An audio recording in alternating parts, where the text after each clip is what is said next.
hea tunne.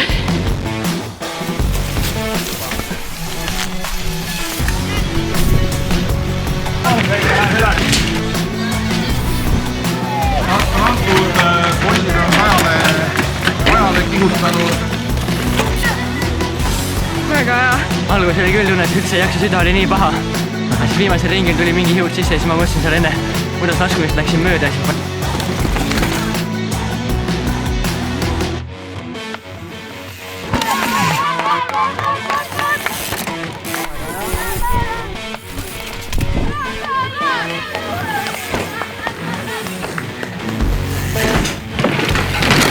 Ei, ausalt öeldes täna ei oodanud seda võitu siit, et Emotsioonid on lais. Mulle ikka väga meeldis see rada, et see just sobis mulle väga hästi.